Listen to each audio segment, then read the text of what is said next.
effectivement, je vais me représenter parce qu'en un an et demi, vous avez peut-être eu le temps de m'oublier. Donc, je m'appelle Sandra Chenet, je suis psychologue clinicienne formatrice. Je travaille sur 3 grands axes. Le premier, c'est dans un CMPP, un centre médico-psychopédagogique, dans lequel il y a comme dispositif, parce que ce n'est pas tout à fait le dispositif des CMPP habituellement, un accueil de l'enfant autiste et de sa famille. Donc je fais des prises en charge mère-enfant, des groupes thérapeutiques pour l'enfant autiste.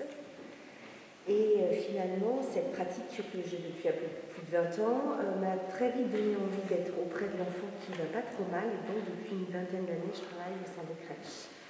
Donc crèche familiale, crèche co, halte-garderie, multi-accueil, RAM, tout ce qui est autour de la petite enfance. Ça m'a donné très très envie du coup aussi d'aller au plus près de la théorie du côté de la petite enfance. Et du coup, je suis formatrice notamment à l'IRFAS, dans un institut dans le 91 à Évry, qui forme les éducateurs de jeunes enfants, les moniteurs éducateurs, les experts. Voilà. Ça, c'est pour me présenter rapidement. Pour ce qui est du titre de la soirée, je trouve qu'on a la chance d'être en petit comité, donc j'espère qu'effectivement, ça sera plutôt du côté de la discussion, parce que c'est aussi intéressant que ce soit nourri par vos observations, vos propres questions. Donc n'hésitez absolument pas à associer, à me dire non mais quand vous dites ça, moi j'ai été un peu en difficulté à ce moment-là, moi ça me fait associer sur cette situation. Vraiment n'hésitez pas. Que ce soit effectivement un temps de partage sur des bases peut-être que vous allez réentendre, et puis peut-être des choses un peu nouvelles autour de ce qui se passe du côté de l'accompagnement du jeune enfant, avec notamment, alors c'est pas tout à fait notre courant de pensée, mais quand même ce qui se passe autour des neurosciences, où ça mobilise un peu différemment sur qu'est-ce qui se passe dans le cerveau de l'enfant, qu'est-ce qui se passe du côté des émotions, qu'est-ce qui se passe pour l'accompagner, pour être au plus près de son rythme et de ses besoins. Alors aujourd'hui, effectivement, ce qui nous réunit, c'est cette question de l'accompagnement, de la place de l'adulte que vous avez effectivement vous sur des journées entières, une place importante, puisque vous accompagnez l'enfant sans beaucoup de relais, contrairement à une structure collective où on peut un peu passer le relais. Et donc l'idée, c'était aussi peut-être de le faire sous le prisme un peu de l'éveil dans la construction psychique de l'enfant. Et forcément, quand on parle de ça, on parle aussi un peu du jeu chez l'enfant.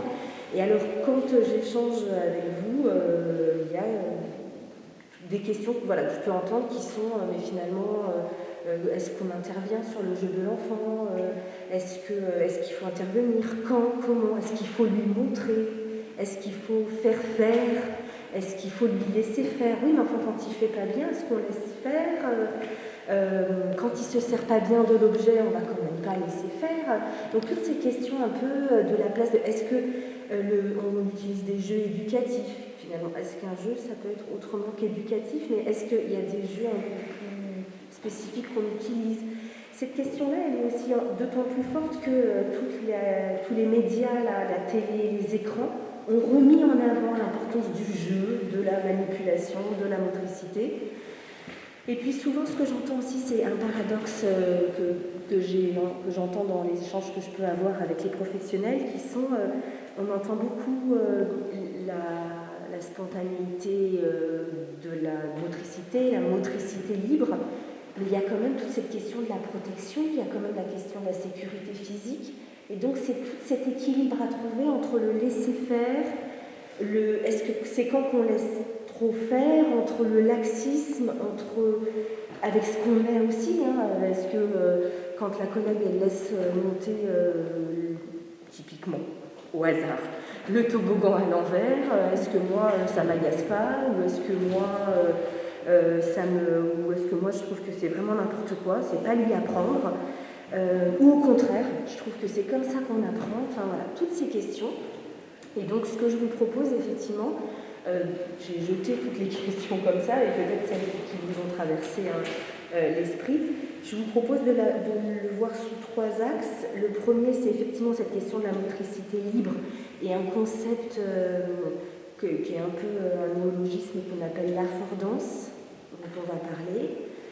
On va parler aussi un peu effectivement de la place du regard, et il est tout à fait central maintenant qu'on est masqué, même si effectivement dans le quotidien, peut-être dans l'accueil concret des enfants, vous ne l'avez pas dans la journée, et encore peut-être vous le direz, mais en tout cas quand vous recevez les parents, quand vous sortez, effectivement, il n'y a plus que ce regard qui transparaît, et on parlera peut-être de tout ce que ça implique, des questions que ça implique quand on s'occupe du très jeune enfant qui a besoin de l'intégralité d'un visage pour comprendre ce que c'est que les émotions, les expressions du visage.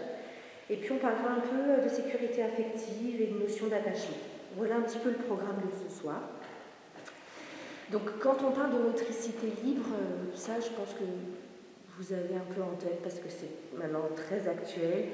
Vous le savez, avant on oscillait entre prendre un bébé et le mettre assis à 4 mois pour le stimuler, et puis on oscillait entre ça et puis la notion qu'il était très fragile et qu'il fallait absolument le protéger. Là aujourd'hui, maintenant, je pense, sauf erreur, et ça on peut en parler, mais je pense que maintenant c'est quand même bien intégré que le bébé, on le laisse découvrir son corps à son rythme, qu'on ne brûle pas les étapes, qu'on le laisse plutôt être allongé, puis quand lui il sent que c'est un peu le moment, il fait des retournements, quand il sent que c'est un peu le moment, il se muscle et il s'assoit, quand il sent que c'est un peu le moment, il se lève et puis il se lance. Cette motricité libre, parfois, elle est fondamentale parce que le bébé il a besoin de découvrir son corps pour pouvoir découvrir les autres objets, et plus il est acteur, et plus il va prendre du plaisir aussi dans la découverte du monde qui l'environne. Alors peut-être, déjà, même quand on dit ça, déjà c'est une vraie question, parce que parfois on a des parents qui disent « Ah ben c'est bon, il tient assis, il a 4 mois, vous mettez 2 petits coussins là, et hop, il tient assis. » Donc, enfin, on dit « Maintenant, nous, on ne va pas le mettre assis. » Ce qui est important de faire comprendre à un parent, c'est que l'enfant, il se développe sur un axe vertical, et l'enfant, naturellement, il a toujours envie d'aller plus haut. Vous le mettez assis, il veut être debout, il s'agrippe pour être debout. Quand il est debout, vous regardez un défilé, il va être dans vos bras, voire sur vos épaules. Il a toujours envie d'aller plus haut. C'est le mouvement de la vie. Et d'ailleurs, quand il est en train de grandir comme ça, il lance souvent vers le haut. Alors vous allez me dire, moi j'ai souvent vu vers le bas, mais en fait, surtout à l'extérieur, il peut vraiment lancer vers le haut. Cet axe vertical, il est fondamental. Et d'ailleurs, il est tellement fondamental que c'est d'abord parce que j'ai compris mon axe vertical qu'après, je peux aller vers l'horizontalité. Ce qui explique que si vous mettez des enfants assis autour d'une table et qui doivent faire des découvertes, souvent ils vont se lever, ils ont l'impression de mieux comprendre parce qu'ils sont debout. Et souvent on leur dit « non, assieds-toi », et rapidement, même sans s'en rendre compte, ils vont se relever parce que cet axe vertical vraiment assoit toute la connaissance et toute la compréhension qu'ils ont de leur corps dans l'environnement dans lequel ils sont. Donc cette motricité libre, je pense qu'effectivement tout le monde l'a un petit peu en tête. On sait que l'enfant fait de meilleures découvertes, il y a plus de connexions presque cérébrales, neuronales, si on le laisse faire. Alors ça demande parfois un certain lâcher-prise, parce qu'effectivement on a tendance à vouloir parer l'enfant, on a peur qu'il tombe, vous avez la responsabilité d'enfants qui ne sont pas les vôtres, donc ça veut dire qu'il faut les rendre. C'est embêtant de les rendre avec un bleu, même si on sait que c'est le risque du métier, c'est quand même compliqué de dire, il y a toujours un petit peu le truc de défaut de surveillance qui plane, donc on a envie, d'accord, oui, il peut faire ses expériences, mais enfin quand même, non, là ça va pas, là c'est trop haut, là ça ne va pas. Et donc c'est vrai que c'est cette question un petit peu de trouver encore une fois le juste équilibre. Et souvent, pour l'avoir expérimenté, mais vraiment dans l'observation avec vous, enfin vos collègues, souvent on se dit, bon, attends, on va voir, et puis on se rend compte qu'il fait pas mal, l'enfant, et que finalement, quand on lui fait confiance, il se met pas tant en danger que ça. Et il met même en place des stratégies on se dit, ah oui, c'est pas mal, j'aurais pas pensé à descendre comme ça, mais rarement un enfant monte et descend la tête la première, en général, il met en place des espèces de stratégies intéressantes, et pour qu'il les mette en place, évidemment, il faut qu'il les expérimente. Évidemment, elles lui viennent pas spontanément, elles viennent parce que c'est même pas qu'il souhaite escalader, ce qu'il a besoin, ce qui est prévu pour, et il est conçu pour, et que ça l'appelle. Et d'ailleurs, vous l'avez tout expérimenté, j'imagine. Vous avez beau dire non, on ne monte pas, non, on ne monte pas, non, on ne monte pas. C'est où vous faites disparaître l'objet, ou vous vous mettez en arrêt, ou vous vous fâchez, lui aussi, mais quand il est appelé vers ça, pas grand-chose qui l'arrête. Ou pas. Donc, le concept d'affordance, c'est en fait toutes les possibilités qu'a un objet. Et l'enfant, ce qui prime, c'est la perception avant la fonction. C'est-à-dire que quand il perçoit un objet, lui ne se demande pas à quoi ça sert. Ça n'a aucun intérêt pour lui. Lui, il se dit, comment je vais agir avec cet objet? Et d'ailleurs, parfois, on se dit, ah non, mais là, je n'avais jamais vu ça. Alors là, je n'avais jamais pensé à ça. C'est-à-dire qu'on met une chaise.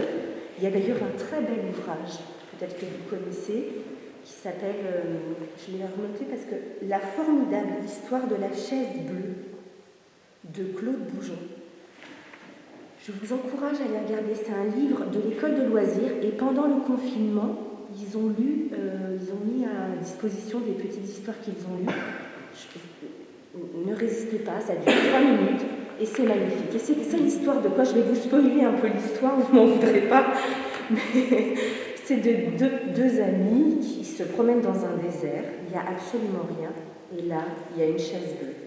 Et de cette chaise bleue, alors ils en font une voiture de course, une voiture de pompiers, ils se mettent en dessous, ils se cachent, ils se mettent dessus et ils évitent les requins. Ils jouent les équilibristes, ils jouent à la lancée, tout un univers autour de cette chaise bleue. Et puis arrive un dromadaire qui vraiment dit mais n'importe quoi, c'est une chaise, qui s'assoit dessus. Et les deux enfants partent. C'est-à-dire que vraiment c'est plus un jeu, ça ne devient plus du tout un jeu. Alors, je vous encourage à lire ce livre et à vous nourrir de ce livre parce que c'est ça la tendance. C'est-à-dire que quand l'enfant il voit un objet, lui il voit tous ces possibles-là. Et quand on le résume à c'est fait pour s'asseoir, il vous regarde et il vous dit oui, enfin bon, on peut aussi monter dessus, on peut le jeter, on peut s'en servir pour faire des combats.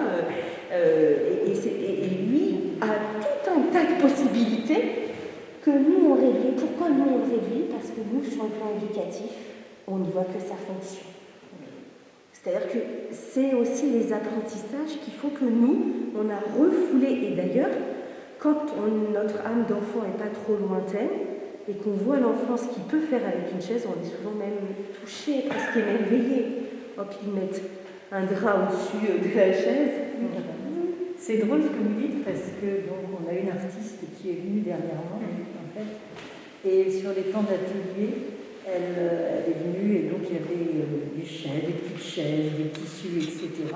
Et les chaises, elles se sont complètement transformées en autre chose. Mais c'est les adultes aussi, et les enfants ensemble qui ont joué avec les chaises, et c'était un moment, moi j'ai trouvé, et poétique, et qui laissait libre cours à cette... enfin, on a perdu la fonction, justement. On a retrouvé la perception. Ils se mettaient dans tous les sens. Pardon? Ils se mettaient dans tous les sens, les enfants. Oui. Et les adultes aussi. Et les adultes aussi. Mais oui. Quand on s'autorise, on a des idées. Mais oui, on se dit, ah, mais tiens, si on la met comme ça fait un toit. Si on en met deux l'une sur l'autre, quand on s'autorise, on repart du côté de l'imaginaire, du côté de la créativité, même et du partage d'idées. Parce que c'est ça que fait l'enfant finalement, il l'enrichit. On dit souvent, et je suis sûre que ça va absolument vous parler, qu'à Noël, vous savez bien que les enfants vont passer du temps avec les cartons, avec le papier et le bolduc. Et nous, on a pensé à tous ces cadeaux vers lesquels ils se tourneront un moment, mais le jour de Noël, face à la profusion, nous, on veut jeter les cartons et eux, ils vont laisser le sac poubelle de carton et c'est vers ça qu'ils vont, parce que là, c'est vraiment tous les possibles, alors que le jouet de mamie, on le verra plus tard finalement. Et on ne s'autorise pas finalement à dire tiens, pour Noël, je t'ai acheté des cartons, j'ai récupéré les cartons et je t'ai acheté des cartons. Mais on devrait, parce que je pense que ça leur ferait très très plaisir. Écoutez, je laisserai ma carte s'il y a des réclamations. J'assume. Mais allez-y, dites. Comme un grand carton, nous les adultes, on peut se mettre dedans et faire plein de trucs. Non, ça c'est pas.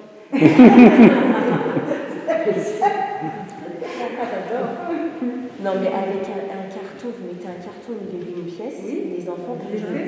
Oui, oui. Et c'est d'ailleurs touchant, encore une fois, parce qu'ils vont l'ouvrir, ils vont se mettre dedans, ils vont se mettre à plusieurs, ils vont se mettre comme une petite voiture. La fordance, c'est ça, c'est-à-dire ne pas se limiter à la fonction de l'objet, mais bien à tous ses possibles. Et l'enfant, quand il est face aux sollicitations dans une salle, lui, son cerveau, il scanne en tous les possibles. Alors effectivement, vous allez me dire, mais enfin quand même, les choses ont une fonction. Donc est-ce qu'on laisse un enfant monter sur une table? Alors, il y a les pros qui disent, ah ben non, parce qu'une table, c'est pas fait pour monter dessus, c'est fait pour manger dessus, c'est fait pour... Puis il y en a qui disent, bah, oui, mais enfin, si elle est à sa taille, pourquoi pas? Je ne dis pas une grande table. D'ailleurs, quoique, s'il y a une chaise, ils peuvent très bien monter sur la chaise et sur la table. Encore une fois, la verticalité. Ils sont appelés par la verticalité. Vous avez même peut-être vu, il y a des enfants qui grimpent.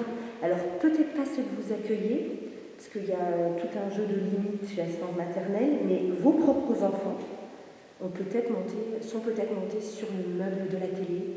Il n'y avait que 2 places pour le pas. Oui, ben voilà. Moins les enfants qu'on accueille, parce qu'il y a quelque chose d'une limite. Vous n'avez pas de meuble? Non, la télé est fondue, donc elle s'y prend à la télé. Attention. C'est pas possible. J'aime bien sur la table. Mais la petite table, En dessous de la table, en dessous de la tablette. Ils font des choses, ils vont là aux endroits où c'est pas l'espace de jeu, mais voilà. Ils font un jeu là où il n'y a pas de jouet, mais voilà. Oui, où on se dit, mais qu'est-ce qui va... Vous parlez de la dinette, parfois on a des petits meubles de cuisine. Je ne parle même pas des vrais meubles de cuisine. Il y a des petits meubles de la cuisine et on les retrouve essayant de se mettre dedans. Alors on dit, mais non, là c'est pour ranger la vaisselle. Tu sais pas fait pour te mettre dedans. On se retourne et on les retrouve de nouveau dans le meuble. T'entends rentrer dans la machine à laver, enfin, en jouet, je veux dire. Peut-être la vraie aussi, du reste. Non, je ne lance pas le programme.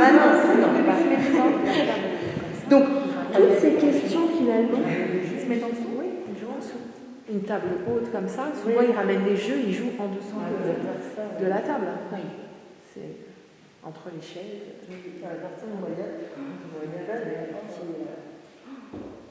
moi je le fais, il est tout le long de la table, entre les chaises, il a 10 mois. C'est incroyable, il monte sur... J'ai une petite, je sais pas, une barre, il monte sur la barre et tout. Non. Bon, bah voilà.